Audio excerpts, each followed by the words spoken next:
Cuando somos pequeños, seguimos los gestos, las conductas y las formas de hablar de nuestros padres, biológicos o no, como primera manera de entrar en el mundo en el que luego encontraremos un estilo propio, aunque la herencia siga allí, mostrándonos algo del origen. Por suerte, en muchos casos, las peores partes no se adoptan y se hace de la violencia su opuesto, encontrando caminos alternativos que quizás no parezcan posibles a simple vista. Esta es la historia de Jane Carson, la hija del asesino de brujas de San Francisco. Una tarde que nada distaba de lo habitual, Lynn Carson buscó a su hija Jane, de 8 años, a la salida de la escuela, y le dijo que caminarían y charlarían un poco. Le preguntó, ¿recuerdas que tu padre está muy enfermo? Bueno, su estado empeoró y lastimó a otras personas. Jane se quedó mirándola sabiendo que había más. Esas personas murieron, le confesó su madre, agregando que él estaba preso, para no lastimarse a sí mismo ni a otros. La noticia le impactó de tal manera que solo logró seguir caminando, de la mano de su madre y de vuelta a su hogar, pero sabía que su padre no estaba bien desde hacía tiempo. Luego lo vería en los diarios, desconociendo alguno de los términos que usaban para describir los crímenes, pero logró comprender que había golpeado fuertemente en la cabeza a una de sus víctimas, matándola en el acto. Así se dio cuenta, a pesar de su corta edad, que nada sería lo mismo, que la inocencia se fumaba y que ninguno de sus amigos vivía una situación similar. Ninguno de ellos era hijo de un asesino. Su madre, Lynn, recuerda que el mundo de Jane se deshizo, porque adoraba a su padre, y a pesar de haber sentido inquietud por sus actitudes en algunas oportunidades, solo focalizaba en los buenos recuerdos, porque no comprendía cuán malos eran los otros. Con aquella noticia empezó a pensar que el mundo era un lugar aterrador, y que si su propio padre era capaz de eso, era porque quizás todos los adultos eran iguales. Y dormía con tijeras debajo de su almohada, gestando lentamente la terrible idea de detener definitivamente el dolor, que por suerte no llevó a cabo. No quería ver sufrir a su madre, por lo que intentaba no demostrarle su tristeza, que era más profunda de lo que podía expresar. Y fue recién cuando llegó a la edad adulta que supo que su madre la contuvo incluso sin que ella se diera cuenta, y que el infierno que de niña vivió tenía que servir para generar un cambio. Michael Carson y su segunda esposa se conocieron tiempo después de la separación con Lynn, y fue la combinación perfecta de delirio, creyendo ambos que tenían el deber de asesinar a los brujos que atentaban contra el mandato divino, además de poseer ciertos poderes sobrenaturales que les permitían no solo la detección del peligro, sino también, y en algunos casos, la posibilidad de destruirlos con su mente. Cuando Jane tenía 4 años, sus padres se separaron por decisión de su madre, quien sentía miedo a que pudiera lastimarlas, por los bruscos cambios de humor, producto del consumo de sustancias que en principio eran recreativas. Pero fue el encuentro con Susan, que además de fomentar conspiraciones en su cabeza, decidió el nombre que llevaría. Él había nacido bajo el nombre de James, pero dijo haber escuchado a Dios pedirle que lo llame Michael, por el nombre del arcángel que echó a Satanás del cielo. Lo convenció de que era telépata y podía leer las vidas pasadas en las que habían compartido experiencias juntos, y él, que tenía ideas similares, las creyó y se entregó a ellas.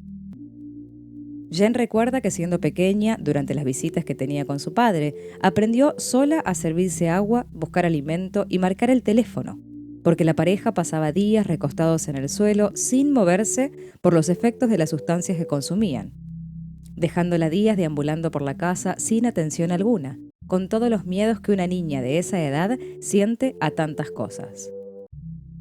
Pero el miedo mayor sería precisamente a esos adultos que gestaban ideas peligrosas en su mente. Para ella, Susan era similar a las malvadas que veía en los dibujos, porque tenía una mirada extraña y actitudes que no comprendía del todo.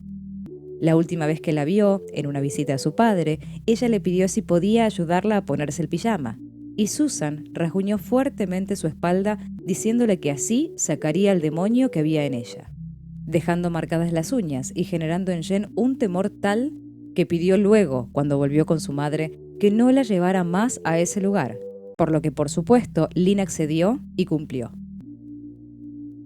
Recuerda que lo que en realidad le dio miedo no fue exactamente el acto físico, sino sus palabras.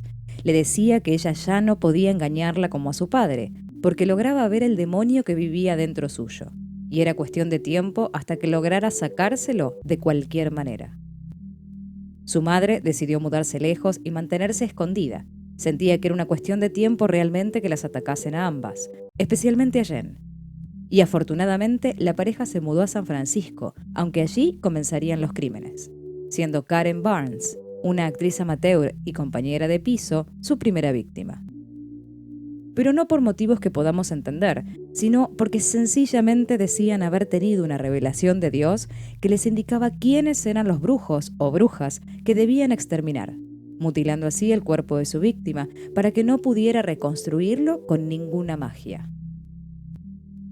Dejaron el cadáver en el sótano del departamento que compartían y fueron hacia el norte del estado, donde cometieron otros 2 crímenes, creyendo fehacientemente que sus poderes crecían con cada uno de los asesinatos, y los alentaba a seguir con su plan.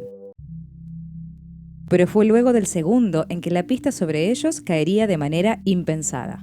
Al escuchar las sirenas de policía acercarse a ellos, tiraron sus mochilas y corrieron hacia dentro de un bosque al lado de la ruta, creyendo que los estaban buscando. Pero lo cierto es que la policía se acercaba a un área donde tenían un rescate. Pero su reacción no pasó desapercibida. Levantaron las mochilas que abandonaron y vieron en una de ellas un arma, algunas identificaciones que parecían falsas y un manifiesto donde estaban por escrito parte de sus delirios de un apocalipsis inminente. Allí decía con claridad que tenían que asesinar brujos y una lista de todos ellos, entre los cuales estaba Johnny Carson, el conductor televisivo, el gobernador Jerry Brown e incluso Ronald Reagan, el presidente por aquel entonces. Comenzaron la búsqueda, pero al usar otros nombres la tarea se volvió más complicada, pero fue justamente el parecido de Michael con un ofensor sexual que lo llevó a su primer arresto y pronta liberación. En esa oportunidad usó uno de los nombres de la lista que habían encontrado y ese fue el motivo por el que lograron hilar toda la información. Los investigadores, por su parte, decidieron ir a ver a Lynn y a su hija, que para ellos no estaban tan escondidas, y les preguntaron acerca de Michael para poder armar un perfil y capturarlo, con la idea de que podría estar orquestando realmente el asesinato de un presidente y otras personas públicas. Mientras tanto, Susan y Michael atacaron a la tercera víctima, un joven que los levantó en la ruta como favor, y al cual le dispararon casi sin mediar palabra, con la idea, claro, de haber asesinado otro brujo. Fueron atrapados pronto por ese crimen, generando en ambos una furia enorme y pidiendo la atención de la prensa, ante los cuales harían las declaraciones sobre los casos y sus ideas sobre la maldad de esos brujos que solo ellos lograban ver. Según dijeron, tenían que prevenir a la humanidad de esos seres que estaban destinados a la destrucción, y solamente ellos podían detenerlos.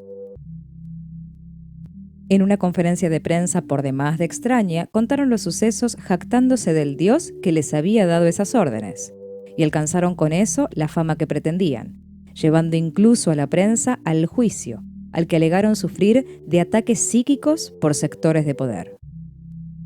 Pero a pesar de eso, recibieron como condena 75 años a prisión perpetua cada uno, al menos en principio. Jen se enteró de chica todos los detalles escabrosos ante los cuales dijo haber separado las personalidades de su padre y del asesino, que para ella no se parecían en absoluto. Dijo incluso que hizo su propia investigación y que sería más probable recibir varias descargas eléctricas a lo largo de una vida y sobrevivirlas todas que ser la hija de un asesino serial. Y con esa idea se mantuvo durante años sin contestarle las cartas a su padre, porque no confiaba del todo en que la maldad no fuera hereditaria, y sentía que podía volverse un monstruo igual que su padre y en cualquier momento. Esa idea le provocó durante años un enorme estrés que la privaba del descanso necesario, y eso llevó a que tuviera pesadillas incontrolables. Por eso decidió, ya a sus 23 años, ir a verlo a la cárcel para poder cerrar esa historia, habiendo esperado 15 desde que recibió aquella noticia de boca de su madre. Entró al penal muy asustada porque temía que hasta los guardias la señalasen por ser la hija de un asesino, pero el susto más grande se lo llevó cuando le resultó imposible reconocerlo. Los años habían pasado y en su mente había quedado congelado un recuerdo de quien ya no era. Durante 3 horas escuchó sus excusas sobre los crímenes sin sentir más que horror de sus palabras. Le dejó en claro que no quería saber más nada de él y vio por primera vez la violencia que su madre había sentido y por lo que tanto tiempo la había escondido de su padre. Porque su reacción ante la negativa de contacto fue una frialdad y furia contenida que no supo nunca realmente explicar. Eso la motivó tiempo después a intentar contactarse con la familia de las víctimas y abrazarlas, porque entendía que ellos habían perdido un ser por culpa de su padre, que por cierto no se inmutó cuando le contó los hechos en ese único encuentro. Por su parte, los familiares que la recibieron le agradecieron el gesto y dijeron no sentir rencor u odio contra ella, porque no solo era muy chica cuando habían ocurrido los hechos, sino que no tenía que sentir responsabilidad alguna, y menos aún sentirse condicionada por eso. Su padre y ella eran personas distintas, y con ese gesto lo demostraba por completo. Se mantuvo en contacto con algunos de los familiares que siguen recibiendo su presencia sin miramiento alguno a su árbol genealógico. Pero en 2014 llegó otra noticia para desestabilizarla. La condena cambiaría accediendo ambos, Michael y Susan, a la posibilidad de apelación para obtener la libertad condicional cada 5 años. Sabiendo que su padre seguía siendo un peligro, presentó ella la demanda para que no lo liberasen, lográndolo hasta el día de hoy, con la ayuda de los familiares de las víctimas. El peso de su vínculo es uno de los elementos más importantes para la decisión de los jueces, y es quizás la manera de tornar la herencia a su favor. Cree que es su manera de enmendar las cosas que hizo su padre, al menos en parte, y que la justicia se materialice. Y por eso también se dedica a cuidar y educar jóvenes en contextos desfavorables, porque entiende perfectamente qué podría pasarles si no hay alguien que los contenga, porque ella logró salir de esa situación gracias al sostén de su madre. De igual manera, ayuda a familiares de otros criminales a encontrar un propósito con esa parte de sus vidas, abogando por mantener a los ofensores tras las rejas y aportar lo que sea necesario para que la balanza no vuelva a desequilibrarse.